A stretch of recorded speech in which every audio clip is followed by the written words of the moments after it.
This channel does not promote any violent, harmful, or illegal activities. All content provided by this channel is meant for an educational purpose only. দুই দেশের সীমান্তরক্ষী বাহিনীর flag meeting চলছে, তারপরও tension কমছে কোথায়? মালদা সীমান্তে ফের বিজিবির উস্কানি। সুখদেবপুর সহ 3টি গ্রাম দখলের চেষ্টার অভিযোগ উঠছে বর্ডার গার্ড বাংলাদেশ বা বিজিবির বিরুদ্ধে। এখানেই শেষ নয়, রোহিঙ্গারা এপারে ঢুকে জমির ফসল লুটপাট করছে বলে অভিযোগ।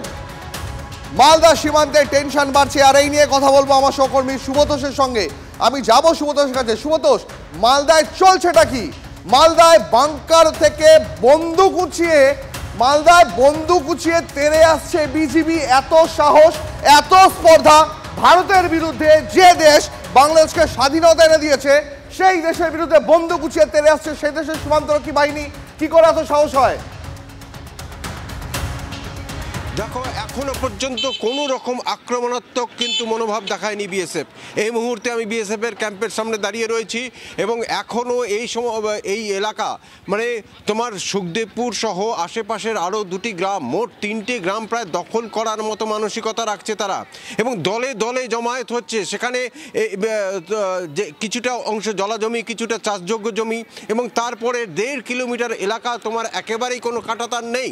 সেখানে কাঁটাতার দেওয়ার জন্য যে যখনই তারা পদক্ষেপ নিতে যাচ্ছে, যখনই সেই এলাকার গ্রামের মানুষরা যখন সেখানে গিয়ে শ্রমিক হিসেবে সেখানে সেই তার কাটা বাঁধতে যাচ্ছে, তাদের উপর হামলা চালানো হচ্ছে। শুধু তাই নয়, যে মানে রোহিঙ্গা থেকে শুরু করে বিভিন্ন জঙ্গি সংগঠনের সদস্যদের এই গ্রামের মধ্যে পুশ করার মতো অভিযোগ করা হচ্ছে বিজিবির বিরুদ্ধে। বর্ডার গার্ড বাংলাদেশের উপরে একেবারে সরাসরি এই অভিযোগ করেছেন। শুধু তাই নয়, এলাকার মানুষরাই কিন্তু বিএসএফের পাশাপাশি দাঁড়াচ্ছেন, তারা সামাল দেওয়ার চেষ্টা করছেন এবং কখনো কখনো তেড়ে যাচ্ছেন।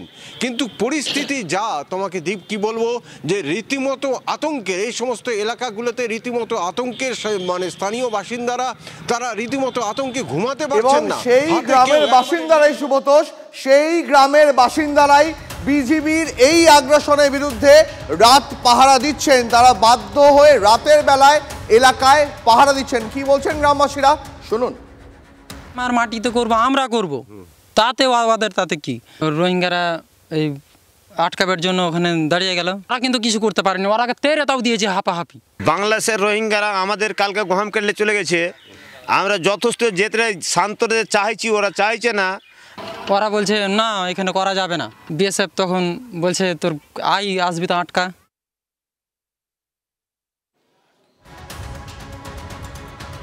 দীপ, তুমি জিজ্ঞেস করছিলে, তুমি বলছিলে না সাহস কি করে পায় তারা? আমি বলবো সহবতের কথা। তার কারণ মালদার সীমান্তের ছবিটা আমি দর্শকদের দেখাবো।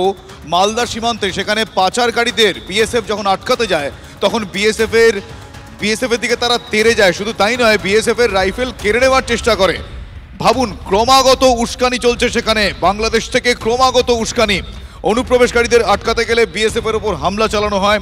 বিএসএফ সূত্রে জানা গিয়েছে যে বাংলাদেশ থেকে আসা প্রায় 10 থেকে 11 জন অনুপ্রবেশকারী তারা নিষিদ্ধ সামগ্রী নিয়ে ভারতে ঢোকার চেষ্টা করছিল। তাদেরকে আটকাতে গেলে বিএসএফের ওপর লাঠি, ইট ইত্যাদি ছোড়া হয়। শুধু তাই নয়, এই পাচারকারীদের কাছ থেকে নিষিদ্ধ কাফ সিরাপ পাওয়া গিয়েছে, বেশ কিছু ধারালো অস্ত্র পাওয়া গিয়েছে। দেখুন সেই ছবি।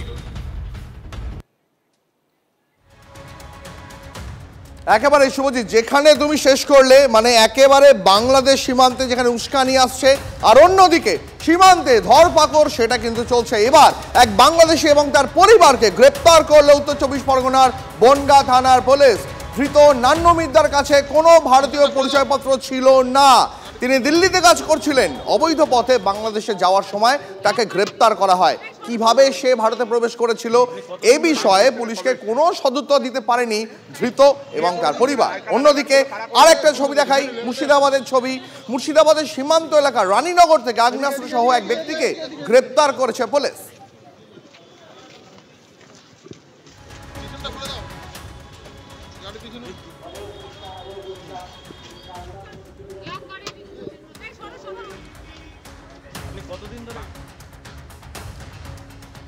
পাশাপাশি স্যালাইন কেলেঙ্কারি, হ্যাঁ স্যালাইন কেলেঙ্কারি বলছি, তার কারণ মেদিনীপুরের হাসপাতালে প্রসূতি মৃত্যুর ঘটনা, সেই ঘটনা বেশ কিছু প্রশ্ন সামনে নিয়ে এসেছে, একটার পর একটা সেই ঘটনা। শুধু তাই নয়, নিষেধাজ্ঞা নাকি জারি ছিল, তারপর কেউ কেউ বলছেন তারা নিষেধাজ্ঞা জেনেছেন, কেউ কেউ বলেছেন তাদের কাছে কোনো রকম নির্দেশনামা ছিল না। কিন্তু নির্দেশনামা না থাকলেও তাদের কাছে এখনো পর্যন্ত পরিস্থিতির পর কোনো রকম নির্দেশনামা আসেনি কেন?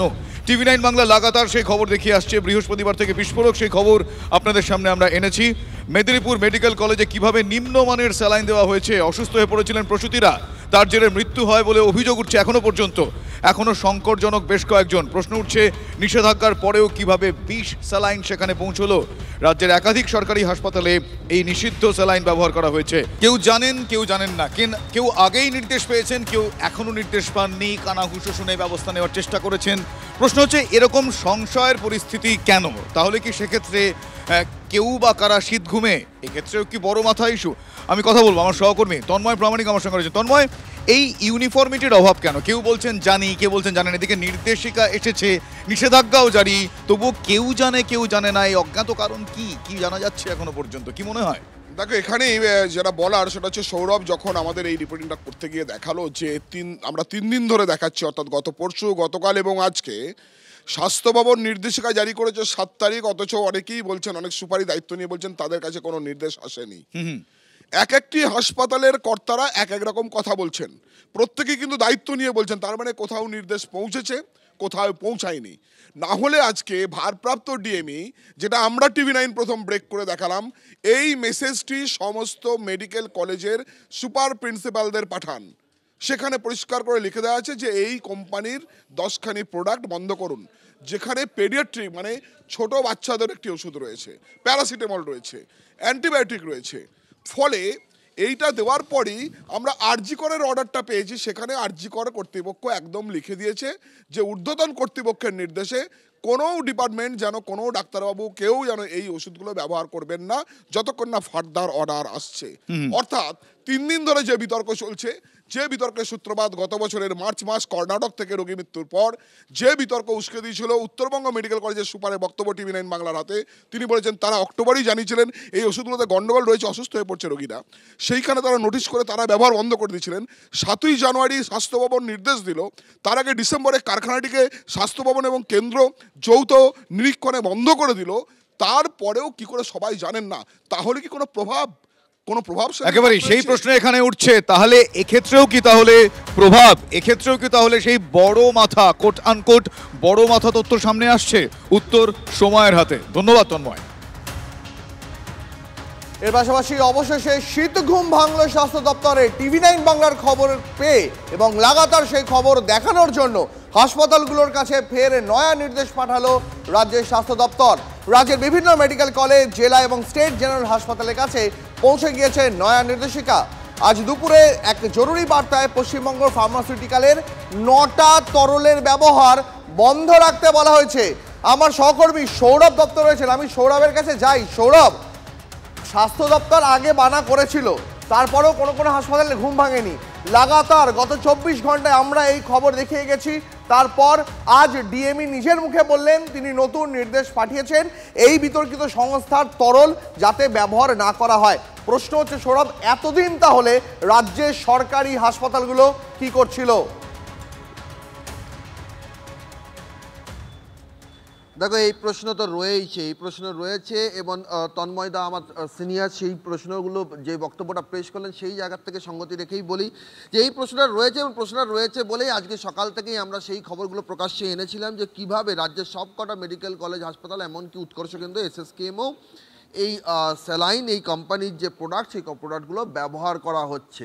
তারপর তুমি যে ঘটনার যে ডেভেলপমেন্ট তুমি তো জানালেই, কিন্তু যে বিষয়টি দাঁড়িয়ে আসছে যে একটা ঘটনা ঘটেছে, প্রসূতির মৃত্যু হয়েছে, বাকি 4 জন মৃত্যুর সঙ্গে যুদ্ধে। আমরা যদি যে বিশেষজ্ঞ দল আসছি তাদের পর্যবেক্ষণের কথা বলি, তাহলে একজনের অবস্থা এখনও অতি সংকটজনক, বাকি 3 জন তাদেরও শারীরিক অবস্থার কোনো উন্নতি হয়নি, তাদের বিপদ কেটেছে এটা বলা যাবে না। সকলেই কিন্তু ফিঙ্গার ক্রস করে রেখেছেন, যে কোনো মুহূর্তে যে কোনো খারাপ খবর আসতে পারে।